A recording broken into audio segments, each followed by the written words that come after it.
श्री सच्चिदानंद सतगुरु साईनाथ महाराज की जय। बाबा की वाणी में अब हम सुनेंगे एक नई लीला। रेगे दिव्य माँ राधा कृष्णामाई से मिले। बाबा ने रेगे को राधा कृष्णामाई के साथ रहने को कहा। इस अद्भुत भक्त के बारे में एक पूरी पुस्तक लिखी जा चुकी है। उसके बारे में प्रयोग किए जाने वाले विशेषण उनके बारे में एक कण मात्र भी उनकी योग्यता नहीं बता सकते। मैं रेगे द्वारा लिखित एक पत्र उद्धृत करती हूँ। मेरी पहली यात्रा में स्वामी ने मुझे माँ राधा कृष्णा के पास जाने को कहा, जिनका बाबा अपनी और मेरी माई कहकर वर्णन किया करते थे। मेरा उनके साथ संपर्क परिपूर्णता युक्त था और मेरा आध्यात्मिक जीवन उन्हीं की देन है। मेरे मन में जरा भी शुभा नहीं है कि वे योग माया थी, एक योगिनी की तरह, जिन्होंने श्री राम कृष्ण परमहंस को तंत्र में शिक्षा दी थी। राधा कृष्णमाई, जिनको मालिक सदा रामा कृष्णी कहकर संबोधित करते थे, मेरे लिए गोपियों की मधुर भक्ति की एक मिसाल थी। इस संसार में उनका सामान था एक दरी, एक कंबल, एक जोड़ा धोती, एक नाथ महाराज की भागवत और एक लोटा।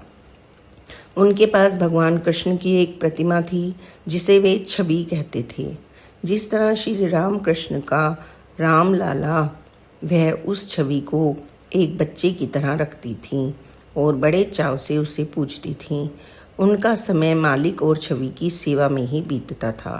कभी कभी वे भजन गाते गाते बेहोश हो जाती थीं और गहरे ध्यान में निमग्न हो जाती थीं।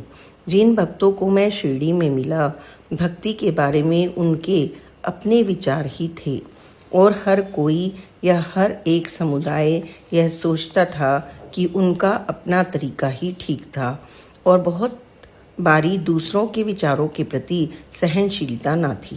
राधा कृष्णामाई का विचार था कि तिरुपति, मथुरा, द्वारिका तथा पंढरपुर की प्रतिमाओं की तरह मालिक के पास भी अच्छे वस्त्र, आभूषण, पालकी और रथ होना चाहिए। कुछ और भक्त जैसे दासगणु, दाबोलकर और कई और भक्तों का यह विचार था कि बाबा तो एक फकीर थे और दिखावा उनके लिए धर्म के विरुद्ध था। एक बार जब शनील का एक कोट बाबा को पहनाया जा रहा था तो उन्होंने लेने से मना कर दिया। उन भक्तों को अपनी विचारधारा का सच्चा प्रमाण मिला और उन्होंने सोचा कि यही ठीक और एकमात्र सोच है। माई का शुक्रिया कि हम भक्त आज भी चावड़ी समारोह, रथ और पालकी समारोह का आनंद ले रहे हैं। दासगणों ने माई की मधुर भक्ति को स्वीकार किया। रेगे अपने पत्र में आगे लिखते हैं कि मैं उद्धृत करती हूँ, दासगणु एक महान भक्त थे और उनके कीर्तनों में गोपियों के प्रेम का जिक्र आता है, परंतु शायद वे सोचते थे कि जो भगवान कृष्ण के लिए ठीक था वह एक फकीर के लिए नहीं था। घर पर ही बंधे रहने से और माई के साथ ही रहने के कारण मैं दासगणों से बहुत दूर था। केवल मालिक की महासमाधि तक वे इंदौर आकर मेरे पास रहे।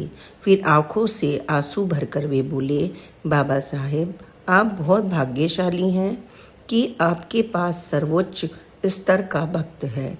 मधुर भक्ति के रूप में मैं जब भी साबाई, जानाबाई और गोपियों पर कीर्तन करता हूँ तो मेरी आंखों से आंसू बहने लगते हैं, परंतु मैं वास्तविक जीवन में राधा कृष्णमाई की मधुर भक्ति की सराहना ना कर पाया।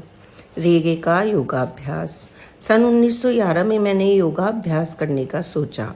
इस हेतु मैंने अपने मालिक का आवाहन किया क्योंकि मुझे कोई और गुरु ना चाहिए था। एकलव्य कथा पर भरोसा रखते हुए, जिसे द्रोणाचार्य की मिट्टी की प्रतिमा से अस्त्र और शस्त्र विद्या मिली थी, मैंने अपने मालिक के चित्र के समक्ष बैठकर आसन और प्राणायाम आरंभ किया।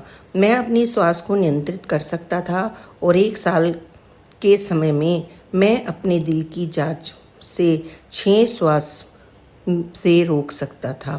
एक बार सन 1912 में योगा और शारीरिक क्रियाओं की बात करते हुए माई ने मुझे बताया अपने मासिक मियाद पर काबू पाने में वह सफल हुई थी। श्री सच्चिदानंद सतगुरु साईनाथ महाराज की जय।